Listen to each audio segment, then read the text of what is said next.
Oi pessoal, sou Miguel Chaim, mais um vídeo pro Diário do Culturismo continuando a falar do Mr. Olímpia, continuando a falar da polêmica que cerca esse ano, continuando a falar de declarações que a direção do Olímpia deu.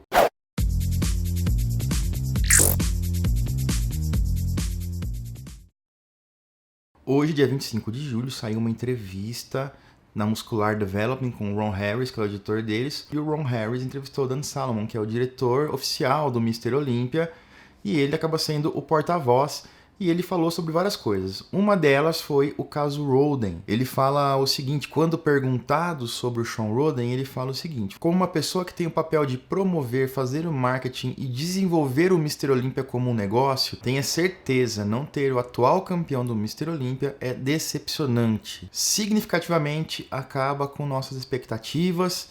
E mais uma vez ele fala, é incrivelmente decepcionante. Ele usa muitas vezes o termo decepcionante, 4 ou 5 vezes só nessa pergunta.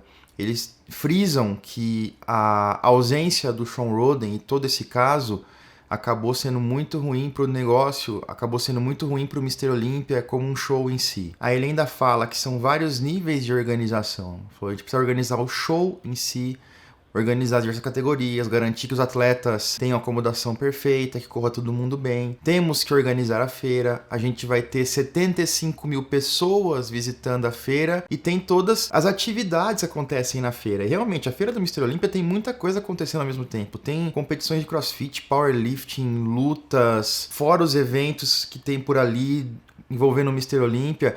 É muita coisa. Quem já foi numa feira grande dessa, entende como que é e deve ser uma loucura organizar. E aí o Dan Salomon fala, e com tudo isso que a gente tem que organizar, com todas as coisas, o Olímpia hoje não é só o Bodybuilding Open, ele tem uma série de categorias e uma série de eventos, uma série de coisas que a gente tem que organizar. Mas todo esse problema do Rhoden chama a atenção, torna as coisas muito mais desafiadoras. E a entrevista ele continua frisando o tempo todo o quão decepcionado ele ficou, o quão abatido ele ficou com a história e com o fato do Rhoden acabar não participando do Mr. Olímpia e com o fato de como isso afeta a comunidade bodybuilder. Aí o Ron Harris pergunta sobre a revogação, que na verdade não foi um banimento, ele não está banido do Mr. Olímpia para sempre. Na nota que eles soltaram, diz que a classificação dele está revogada para a Olímpia de 2019 e para os próximos e tudo. Não quer dizer que ele está banido. Isso significa que isso pode cair e ele pode voltar a competir no Olímpia caso ele queira. O Ron Harris pergunta, e aí a revogação, tal? Por que vocês fizeram isso? Aí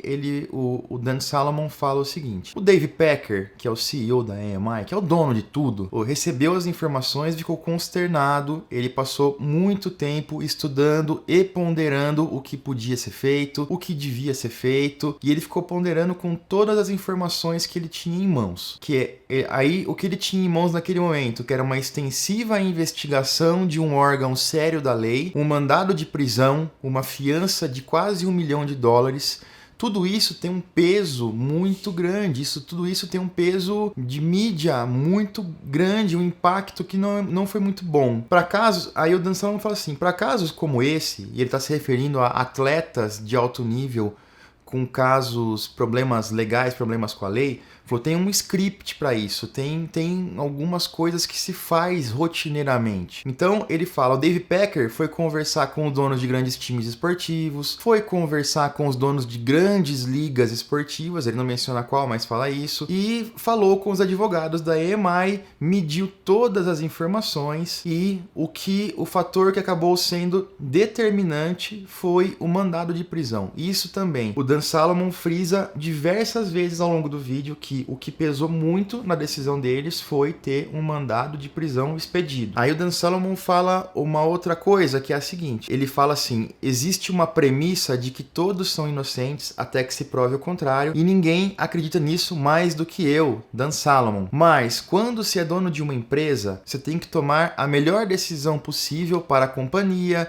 para os anunciantes e para os patrocinadores. Por isso que essas ações foram tomadas. Ele frisa que não foi um banimento eterno, que muita gente interpretou mal, que ele ficará sem competir até que o caso seja resolvido. E o Ron Harris dá uma apertada nele. Ele fala assim, a declaração que a EMI publicou deixou a entender que ele estaria impedido de competir, não só em 2019, mas em todos os outros. Aí o Salomon, meio sem graça, explica, falou assim, não, a mensagem que a gente queria passar, na verdade, realmente, é que ele não poderia competir e que o Olympia se afastaria momentaneamente dele até que o caso fosse concluído, fosse resolvido na justiça. Ele termina essa afirmação dizendo, te garanto que ninguém associado à produção do Olympia está contente com essa decisão e como sobre os fatos estão se desenrolando, é uma história triste e a gente não está feliz com isso. Então esse trecho da entrevista mostra que o Dan Salomon e o Mr. Olympia em si foram se explicar, foram mostrar ao público por que houve essa revogação dos direitos do Roden, como a gente havia falando e reportando,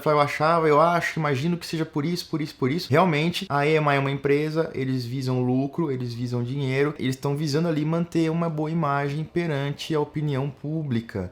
E que o mandado de prisão teve muito peso. Eles todos, advogados e todos, consideram que o fato de ter havido um mandado de prisão pesa muito contra o atleta. Se isso é certo ou errado, se isso faz sentido ou não cabe a gente definir, não cabe a mim definir.